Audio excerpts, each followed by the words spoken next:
5월 6일 금요일 베트남 읽어보기 클릭 감사합니다.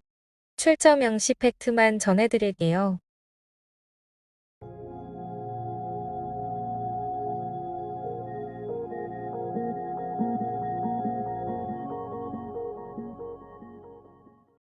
박사 논문 공무원 대상 배드민턴 발전 해법 연구 실존해.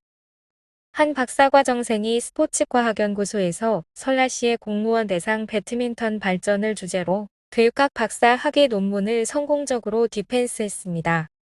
교육학 전공의 대학원생 황아잉의 논문은 21년 12월 23일 문화체육관광부 스포츠체육총국의 스포츠과학연구소에 게재되었습니다.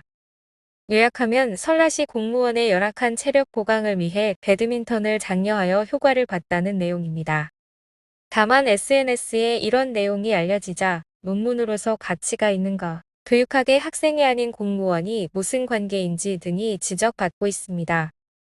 또 의제 측은 논문 작성자와 연구소에 연락했지만 답변을 받지 못한 상태입니다. 댓글 중 하나는 제 석사 논문 주제 카페에서의 장기 발전 해법 연구 떠올리게 해준 기사에 감사합니다. 라며 비꼬네요. 2TM 이교 하수구 뚜껑 40개 이상 분실. 최근 개통된 일군과 투득실을 연결하는 2TM 이교의 하수구 뚜껑 44개가 분실되어 도난이 의심되고 있습니다. 5월 5일 오후 인부가 보행자와 가까운 지름 20cm의 주철 뚜껑을 확인했습니다. 배수구 주변에는 쇠질의 자국이 있었습니다. 전체 다리에 약 110개의 하수구 뚜껑이 있는데 설비 비용은 개당 약 120만 동이라고 합니다. 결국 도난 방지를 위해 융접까지 하게 되네요. 배대 1위는 이게 개당 120만 동이나 해요. 라는 반응인데 도로에서 매일 차가 밟고 다니는 거라 비싸다는 대댓글들이 있네요. 선동 MTP 7천만 동 벌금. 선동 MTP는 데얼즈 노원 앳 올뮤직비디오 공개 혐의로 7천만 동의 벌금을 부과받고 플랫폼에서 삭제해야 했습니다. 4월 29일 오전 공개되자 폭력적인 장면이 많고 인물이 자살하는 장면으로 끝나는 등의 부정적인 표현이 너무 많아 사회와 특히 어린이에게 안 좋은 영향을 준다는 평가로 라디오, TV 및 전자통신국은 구글에 유튜브 영상 삭제를 요청했습니다. 일부는 시청 시 연령 제한으로 충분하다는 반응입니다. 베트남 실제랑은 달리 은근히 문화적으로 고지식합니다. 관심 없어서 풀영상은 못 봤는데 주인공 자살 묘사로 7천만 동은 크게 느껴지네요.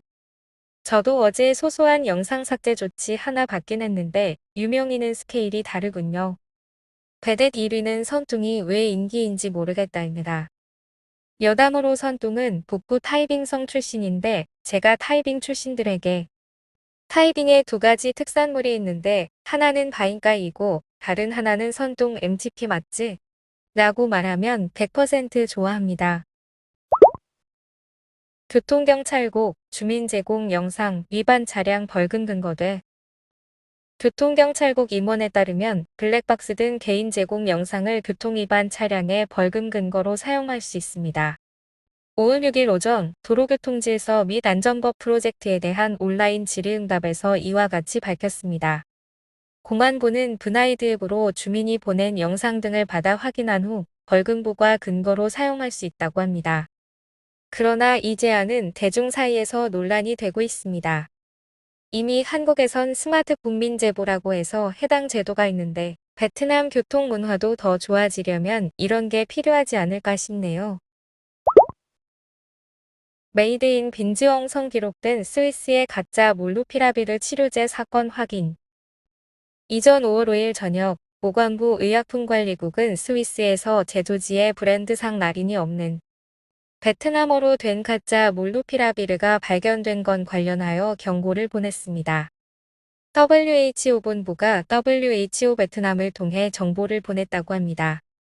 스위스 세관에서 베트남 빈즈엉성 토난 T사로 표기된 몰누피라비르가 발견되었는데 약물 검사 결과 가짜 성분이었다고 합니다. 일단 빈즈엉성 주소로 되어 있어 해당 주소를 수사할 예정입니다. 댓글에도 나오지만 베트남인이면 실수하기 힘든 부분이 있어 라벨만 베트남으로 한 걸 수도 있고 속단하긴 어렵겠네요. 그런데 그 후 보도한 타임리언사 기사를 보니 터난시에서 가짜약 제조사 한 곳을 찾아내고 타 지역도 검문한다고 합니다. 한국, 베트남 계절 근로자 받는 채널 재개. 한국 전라북도는 5월 6일 농가에서 일하는 베트남 계절 근로자 52명을 모집했다고 밝혔습니다. 심한 인력난에 다시 근로자들도 받기 시작하는군요.